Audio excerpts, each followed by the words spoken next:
आप सभी को जय मसीह की। परमेश्वर के नाम से आपको आनंद और शांति मिले। हमारा जो यूट्यूब चैनल है वो मसीह भाई बहनों के लिए कि हमारा जीवन मसीह में कैसा होना चाहिए। लेकिन आज का जो टॉपिक है हमारा वो है बैप्टिज़्म के ऊपर, जो लोग बपतिस्मा लेते हैं उनके लिए। तो आज जो हमारा वचन है वो ये है कि बैप्टिज़्म किसे लेना चाहिए और किसे नहीं लेना चाहिए, किस रीति से हमें लेना चाहिए। और बहुत सारे लोग आजकल क्या करते हैं, अगर किसी को मैरिज करनी हो और लड़का किसी और कास्ट का हो तो चर्च वाले पादरी क्या कहते हैं, आपको बैप्टिज़्म लेना पड़ेगा, उसके बाद आप चर्च में शादी कर सकते हो। या बहुत छोटे छोटे बच्चे को, जो बच्चे पैदा होते हैं और उनको परमेश्वर को समर्पण करते हैं और उनका बैप्टिज़्म करते हैं। तो इसीलिए पहले हम परमेश्वर के वचनों को पढ़ते हैं और देखते हैं क्या ये सही रीति है या नहीं है। तो पहले हम परमेश्वर के वचन को पढ़ते देखते हैं परमेश्वर आज इन वचनों से, इन बातों से हमसे क्या कहना चाहता है। तो जो आज का वचन है वो रोमियो उसका 10वां अध्याय उसका 9वां वचन हम पहले पढ़ेंगे। 9वें वचन में कुछ ऐसा लिखा है कि यदि तू अपने मुंह से यीशु को प्रभु जानकर अंगीकार करे और अपने मन से विश्वास करे कि परमेश्वर ने उसे मरे हुए में से जी लाया तो तू निश्चय उद्धार पाएगा। हालेलुया, परमेश्वर की महिमा हो। परमेश्वर का वचन क्या कहता है? परमेश्वर के वचन में साफ साफ क्या कहा गया है कि यदि तू अपने मुंह से क्या करे, अंगीकार करे। किसको? यीशु मसीह को। और क्या अंगीकार करना है? क्या परमेश्वर जो हमारा जिंदा खुदा है, जो हमारा परमेश्वर है, जो यीशु मसीह का पिता है, कि उसने उसे मृत्यु में से जिलाया, फिर से जीवित किया। भाई और बहनों, और इसी तरीके से पहले हम 13 वचन को पढ़ते देखते हैं, उसमें भी क्या लिखा है। इसमें लिखा है क्योंकि जो कोई प्रभु का नाम लेगा वह उद्धार पाएगा। हालेलुया, परमेश्वर की महिमा हो। परमेश्वर का वचन क्या कह रहा है कि जो कोई उसका नाम लेगा, किसका? यीशु मसीह का। जो कोई नाम लेगा और वो उद्धार पाएगा। किस लिए? भाई और बहनों, आप बताइए, जो लोग बैप्टिज्म लेते हैं वो क्या कर रहे हैं?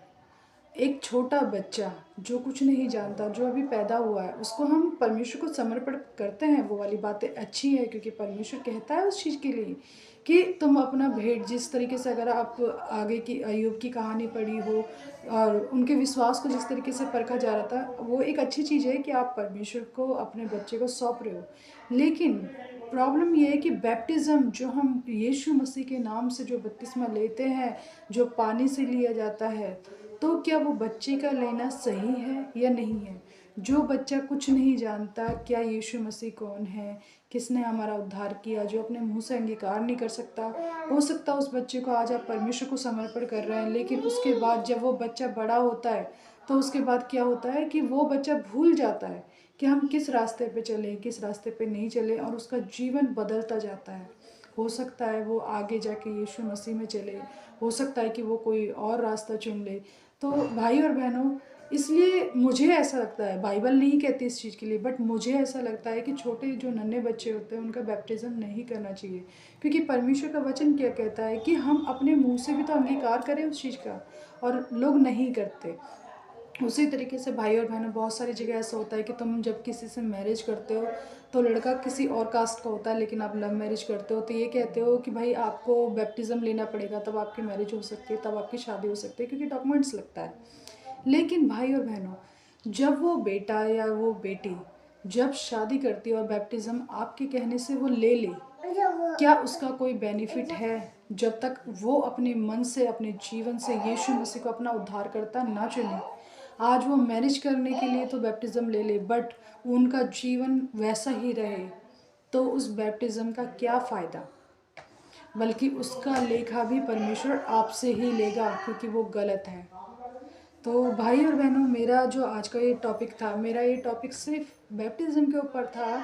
क्या हमें लेना चाहिए बैप्टिज्म, नहीं लेना चाहिए? अगर आपने परमेश्वर के वचन को सही से सुना है और अगर आप सच में परमेश्वर के वचन को मानते हो, तो परमेश्वर का वचन आपसे साफ साफ क्या कहता है कि तुम अपने मन से परमेश्वर को, यीशु मसीह को अपने उद्धारकर्ता के रूप में चुनोगे। जब आप उसका नाम लोगे तब आपका उद्धार होगा।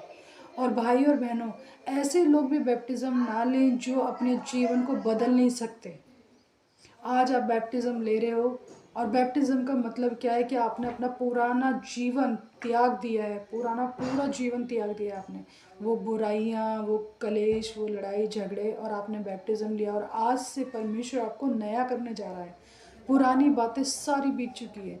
लेकिन भाई और बहनों, बहुत सारे लोग ऐसे हैं कि जो बैप्टिज़्म तो ले लेते हैं, लेकिन उसके बाद क्या होता है, वो फिर से उसी लाइफ में चल रहे होते हैं और वही काम सारे वो कर रहे होते हैं, वही व्यभिचार, वही बुराई, वही लड़ाई झगड़े कलेश। तो आपके बैप्टिज़्म लेने का कोई फ़ायदा हुआ या नहीं हुआ? मैं आप लोगों का धन्यवाद करती हूँ कि आप लोगों ने हमारी वीडियो को सुना, देखा और आप लोगों से अनुरोध है। देखिए, मेरा कोई ऐसा मीनिंग या मेरा कोई ऐसा मतलब नहीं है कि मैं आपको कुछ गलत बोलूँ, बट बैप्टिज़्म अगर आप लेते हैं और अगर लेने जा रहे हैं या अपने बच्चों को दिला रहे हैं, तो पहले उस चीज़ को आप अपने जीवन में लागू करो और फॉलो करो। उस चीज़ के लिए सोचो कि परमेश्वर, क्या हमारा बैप्टिज़्म लेना सही है, क्या हम उस लायक हो चुके हैं कि हमें बैप्टिज़्म लेना चाहिए। और अगर लेते हो तो परमेश्वर से दुआ करिए कि प्रभु हमारा पुराना जीवन हमारे दोबारा से इस नए जीवन में ना पड़े। तो आप लोगों का धन्यवाद करते हैं, आप लोगों ने हमारी वीडियो को सुना, देखा, आपका बहुत बहुत धन्यवाद करते हैं। अगर आपको हमारी वीडियो पसंद आए तो लाइक सब्सक्राइब जरूर करें। आप लोगों का बहुत बहुत धन्यवाद करते हैं। आप सभी को जय मसीह की। परमेश्वर के नाम से आपको आनंद और शांति मिले।